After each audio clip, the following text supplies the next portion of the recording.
Welcome back to Arabian Echoes. For those just tuning in for the first time, Arabian Echoes is all about, sharing the beauty and wisdom of Arabic literature with the world.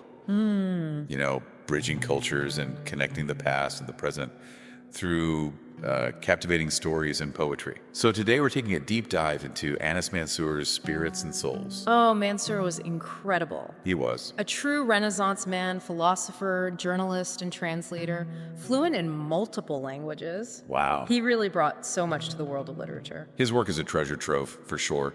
And in Spirits and Souls, he gives us these eerie, thought-provoking tales that kind of blend history and folklore and the supernatural. Oh, definitely. And we're starting with Nefertiti's daughter appeared in London. It's this really interesting blend of historical figures and then all these kind of eerie events. I love it already. Buckle up, right? Yeah. So, to set the stage, this story takes us back to the reign of Akhenaten.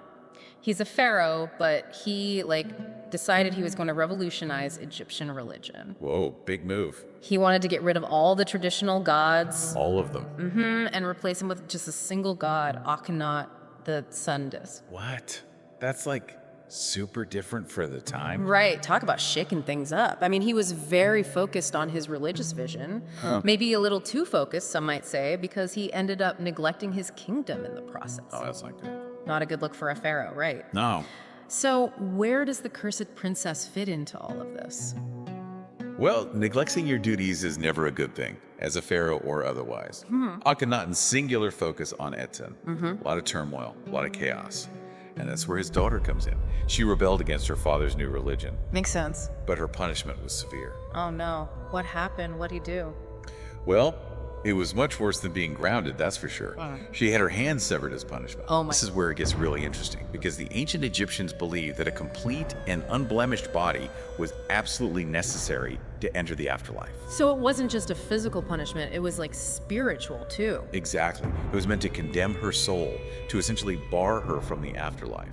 And if that wasn't enough, the priests placed a curse on her, ensuring that her spirit would remain restless and troubled. Wow, talk about adding insult to injury. So what happened to the hand? Well, it doesn't just disappear into the sands of time. Fast forward to 1890, we meet Count Louis Hamon. Okay.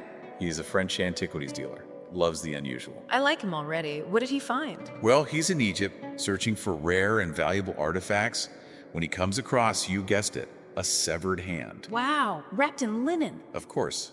But this wasn't just any hand, it was accompanied by a papyrus scroll and an inscribed stone. Ooh.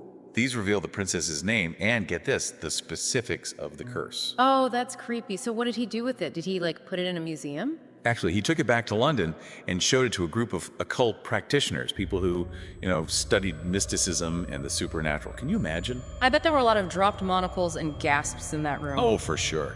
And what made this even more bizarre? Yeah. The hand wasn't just, a mummified relic. It was soft, smooth, and warm to the touch. Wait, really? And get this, it was even bleeding. Bleeding. A hand severed for centuries bleeding. That is not creepy. That is straight up unsettling. I know, right?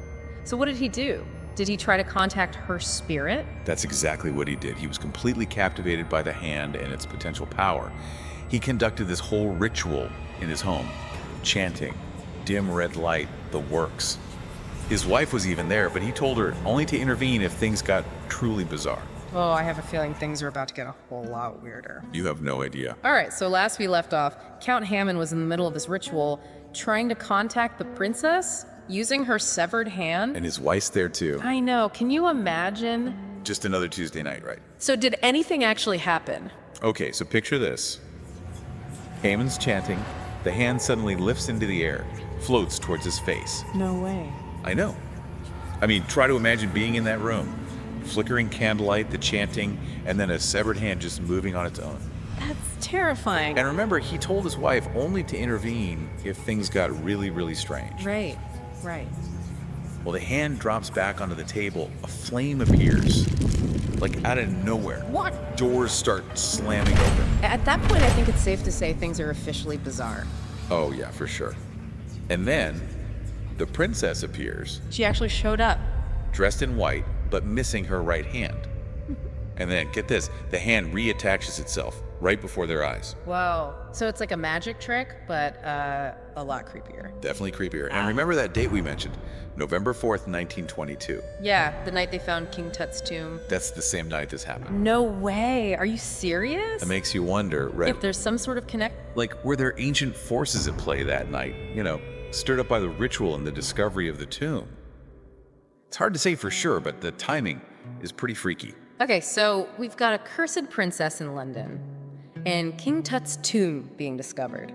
Talk about a night for the history books. Right. It makes you wonder about the whole Pharaoh's curse thing, too. Totally. Like, were those warnings on the tombs real? Vengeful spirits and all that? Well, get this. Haman sends a letter to Lord Carnarvon, the guy funding the excavation of Tut's tomb. He did. What did he say? He warns him about the curse, tells him to be careful. So what did Carnarvon do? Did he freak out? He was definitely scared at first. But Howard Carter, the archaeologist who found the tomb, he wasn't buying it. Thought it was all superstition. He'd been exploring tombs for years without any problem, so he figured there was nothing to worry about. So one guy's terrified, the other's skeptical. Sounds like a recipe for, well, something. Right. So what happened? Did anyone get cursed? Well, despite his fear, Carnarvon did enter the tomb. And shortly after, he died from an infected mosquito bite. Oh, no. Then some of his relatives died, and some other people involved in the excavation too. Okay, that's a little too coincidental for me. What about Carter? Did anything happen to him? Carter actually lived for quite a while after the discovery. Really? But he did have nightmares and felt uneasy a lot. It was like the curse followed him around, even if it didn't, kill him. Yeah, exactly. And there's another story in the book about a cursed priestess. Another one? This priestess was from Thebes, around 1600 BC. Okay. This archaeologist, Douglas Murray, brought her remains back to London, and things started going wrong almost immediately. What happened? Well, while he was handling her sarcophagus, Murray had this terrible hunting accident. Had to get his arm amputated. That's awful. What about the other people who helped him? Were they okay? 2 of his Egyptian servants died suddenly. Oh my God. And 3 English guards who were protecting the sarcophagus died during the trip back to England. So by the time the ship arrived... It was carrying 4 corpses. The priestess and the 3 guards. That's chilling. So what did Murray do with the sarcophagus after that? He was pretty freaked out, so he gave it to a wealthy woman, hoping to get away from the curse. Did it work? Not so much. The woman broke her leg, one of her daughters committed suicide. Oh no. And her other daughter was, abandoned by her fiance. So what did she do? She sold it to the British Museum, figured they could handle it. Yeah, you'd think they would. But even they had problems. Guards who moved it died mysteriously, and a scientist who studied it died unexpectedly too. So this curse is, unstoppable. Seems that way. And here's where it gets really crazy. The British Museum was so desperate to get rid of it, they decided to send it to a museum in New York. Okay. And the ship they chose. The Titanic? The Titanic? Yep. The cursed sarcophagus is on board the unsinkable ship. I can't even believe that. So was the curse responsible for the sinking? It's impossible to say for sure, but it's definitely a chilling thought, right? So we've got a cursed princess, a vengeful priestess, and now the Titanic. It's like, what else could there be? I think it's interesting how these stories, even if we don't take them literally, tell us so much about ourselves, Yeah. The ancient Egyptians were really focused on death and the afterlife. And it seems like maybe we are too, even today. Totally. It's like we want to believe that death isn't the end. Right. And these stories about ancient curses, whether they're real or not, they kind of tap into that. It makes you wonder, with this story about the priestess and the Titanic, did the curse actually cause the sinking? Right. Or is it just a coincidence? What are the odds? I don't know. It's just, even if we don't believe in curses, it's hard to ignore the feeling that maybe the past isn't really gone. And definitely reach out and touch us, especially when we're dealing with objects that have so much history behind them. Yeah. History isn't just something we read in a book. It's alive, in a way. Right. And maybe some things are better left undisturbed. It's tempting to want to know everything, to explore every mystery. But maybe some doors are better left closed. That's true. I mean, what do we tell our listeners? Should they believe in curses? Should they avoid Egyptian artifacts? I think the takeaway here is to approach the past with respect and maybe a little bit of caution. And a healthy dose of caution. These stories remind us that there's still so much we don't know about the world. And that's okay, right? Absolutely. Yeah, I think that's part of the appeal of these stories. We need a little mystery in our lives. Right. It keeps things interesting. Exactly. So whether you believe in curses or you think it's all just coincidence, these stories remind us that history is full of surprises. Well said. And it makes you wonder what other secrets are hidden beneath the surface of our world waiting to be discovered, and what price might we pay for uncovering them? That's the question Mansour leaves us with, isn't it? He's not giving us answers. He's inviting us to explore the mysteries, to grapple with the unknown. And for me, that's what makes his story so engaging, so thought-provoking.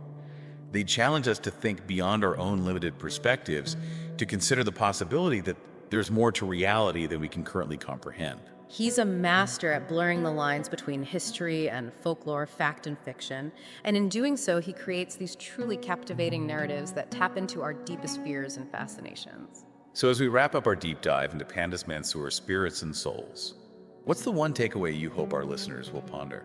I'd say it's this. The world is full of mysteries, both ancient and modern. Don't be afraid to explore them, to question what you think you know, and to embrace the possibility that there's more to reality than meets the eye. And who knows, maybe in doing so, we'll uncover some of our own hidden truths along the way. Beautifully said. And who knows what other secrets and surprises await us as we delve deeper into the world of Arabic literature. Until next time, keep exploring, keep questioning, and keep the spirit of Arabian echoes alive in your hearts. And hey, next time you're in a museum, looking at an ancient artifact, take a moment to think about the stories it could tell. You never know what secrets are hiding beneath the surface. Thanks for listening.